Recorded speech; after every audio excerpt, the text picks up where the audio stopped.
Aje. Welcome back to the Sisi Wanaume podcast, the number one podcast on all things men.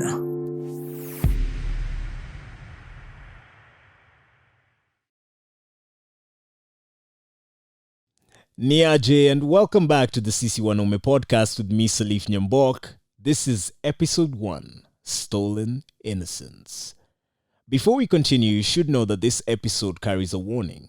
It may contain discussions of sexual situations which some listeners may find disturbing. Listener discretion is advised for younger audiences. Now, I got my first kiss and lost my virginity on the same day.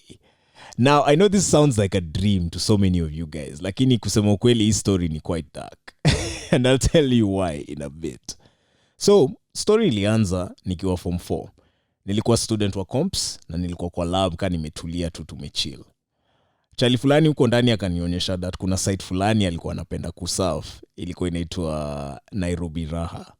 Sasa hii site ilikuwa ina list madem in like a directory kind of style. Wewe ungeona picha ya manzi, ungecheki namba yake, ungecheki location yako, na ungecheki some kind of tagline ya service yenye alikuwa na offer. Kitu ka threesome, anal, sijui sex, sijui nini. hadi you're like, what? How is this even legal? Sasa, form ikakuwa, alinionyesha hiyo stuff, nikaangalia unacheki picha nyingi zenye ziko hapo ni fake. In the sense that zinakaa zimeibwa from other people or other places like the States. So nikasema, there's no way kitu ni legit. Nikasahau hiyo story. Next day, nilikuanga msee mwenye nilikuwa nimependa kusoma Ghafla na hizi blogs zenye zinakuanga online. Cause Ghafla ilikuanga na hizi stories scanty about like escapades za watu in Nairobi. When you're like a teenager and you want to explore, and I was a very imaginative guy. I was an artist. I still am an artist. So, nilitaka kuona watu wenye wanaweza describe vitu hivyo. So, jamaa ka describe experience yake through your site tu bado. That alipiga namba moja hapo, akapatana na manzi fulani na akakuwa na experience ingine moto hapo Accra Road. Mimi kusoma hiyo kitu bana, nimebambika mbaya.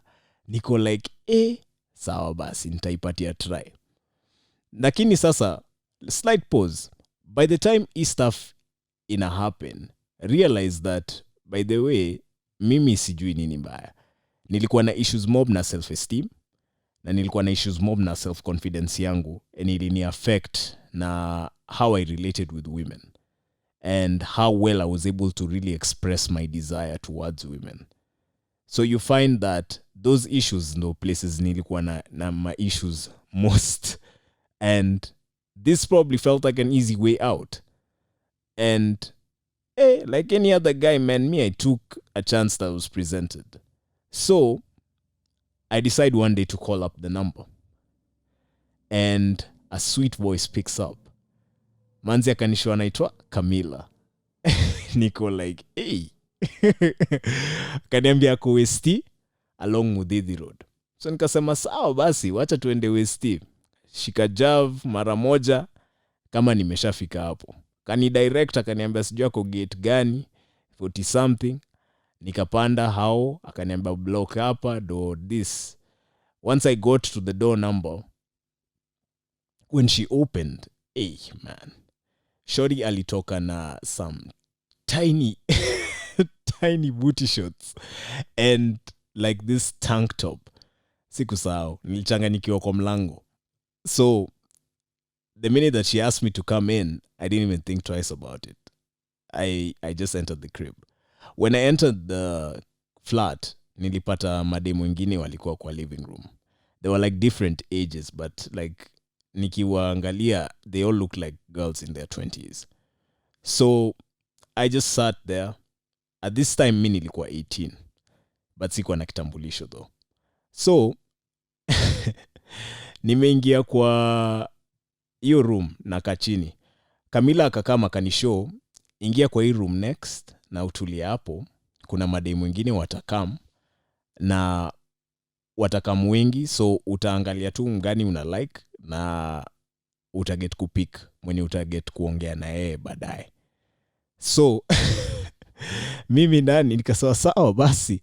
So nimekaa chini natulia tu, sikuwa najua nini na expect. After all, sikuwa na experience whatsoever. Maze the closest nilikuwa nimewahi fika kwa hii sector ilikuanga zile, unakumbuka vile ulikuwa unaendanga hizi events za holiday tukiwa high school.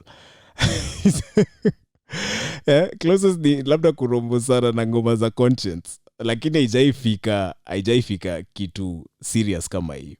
So niko kwa hiyo room nimechill, mazee mamanzi wakaanza kuingia one after the other. Hata upatiwi time ya kuthink. Na mazee vitu wamedunga. Hey man, sijui ma stiletto, ma high heels, ma mini skirt, wengine wanakam na ma lingerie. Hadi nikasema hapa kuna venye nitatoboa. Sasa nimechanganikiwa hivyo na nasema mazee hapa sasa niko knee deep. First nimejiingiza kwa mess in the sense that niko hapa solo, hakuna venye naweza toka hii base. Siwezi anza kuchachisha juu labda wanaweza pigwa. At the same time pia I'm like, hey, do I really wanna go? I wanna stick around to see how this is gonna turn out.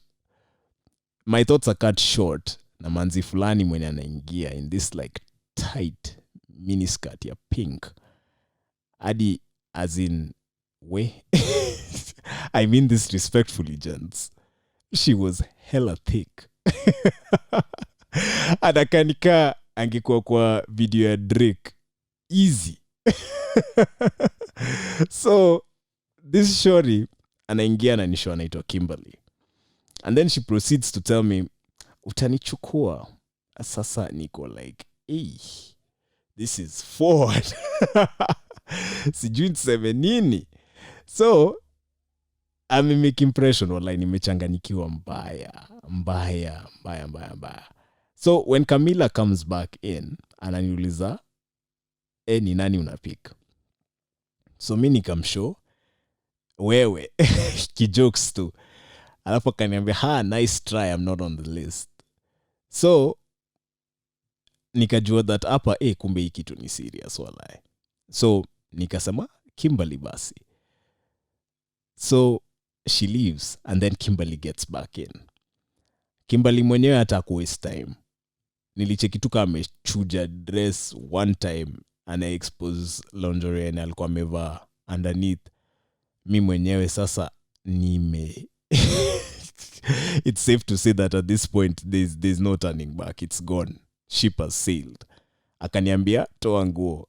It felt so bad. Juu ilikuwa ina feeling ka ile story ya ukiwa class 2 ukiambiwa toa nguo uende uoge.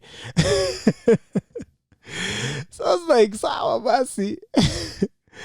So the crazy thing here is that alinipatia chance ya kutry vitu. Aliniuliza unataka kutry nini? Being a curious teenager full of raging hormones and some dabbling kidogo in pornography, which I'll talk about in another episode, nilikuwa na some things in mind.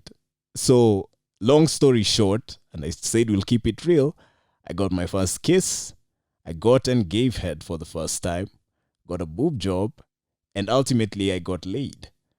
And najua ina sound kama fantasy ya wengi sana hapa nje. Niko sure kuna wasee wako like, yes, all.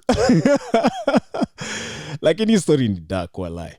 Because as of this point, hii yote imekuwa kama fantasy. Ina happen kama a high, where I'm not really conscious of nini na happen around me. Na feel nika na gongwa na different emotions and different sensations all at once, yeah?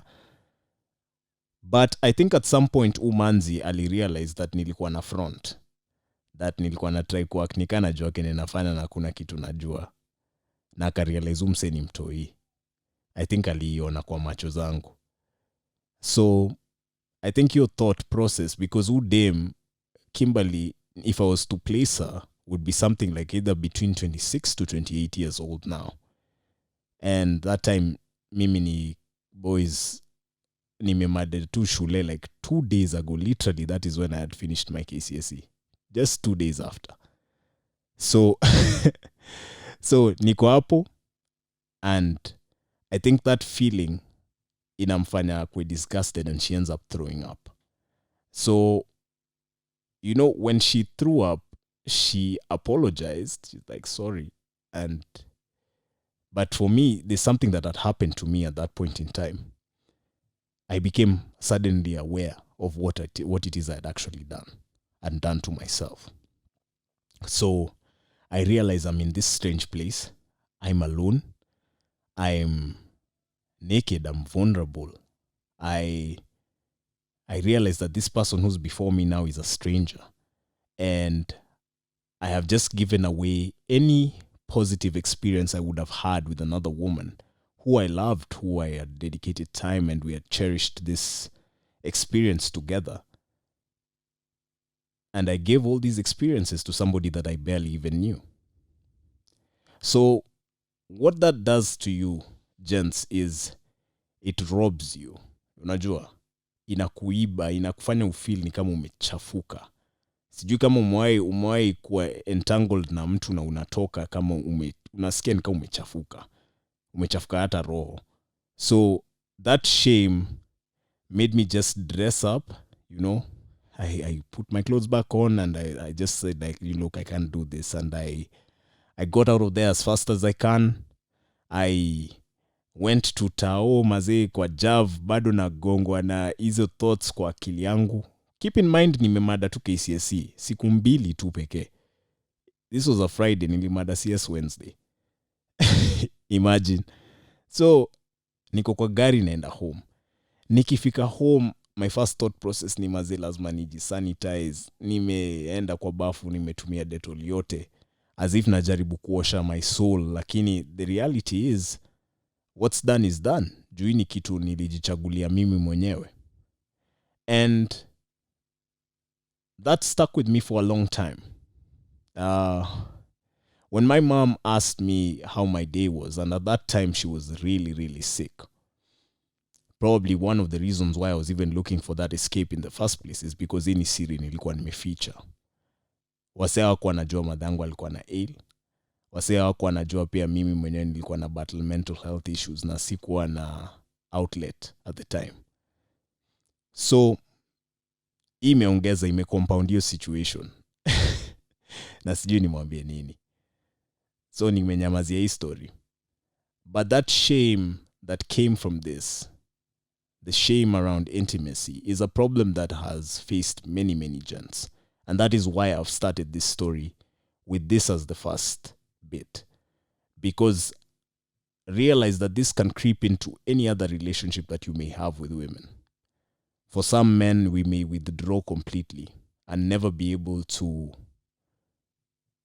really show intimacy towards women ever again. Unless you undergo a process of therapy or of self-awareness that allows you to actually know that this is where things went wrong. And my story ni mimi nilijichagulia hii kitu. But bado nilitoka nikifeel scared. Kuna watu wengine labda hawakujichagulia. Kuna vijana huku nje najua labda ilikuwa their first house girl, alikuwa older than them, aliwa use. Na labda at the time, unajua kama we ni Charlie, yes, I know it feels good, but at the same time, what happens to you when you come out of that experience is what stays with you forever. And many of us kama wanaume wa Kenya tumepitia hizi shida. Na wase wengi sana huwa hawasemangi hizi mambo. Hata mahomies wangu wengi hawako wanajua hii story. So nimeisema hapa so tuanze kuongea. So engage with us on social. I really would want to know what you think about this first episode. And if you want, you can send me anonymous messages as well. I won't say anything. Yeah, you can send me anonymous messages. I'll leave the link up where you can share some of your stories in this realm as well. Junajua ni wanaume wengi sana. Wengi sana.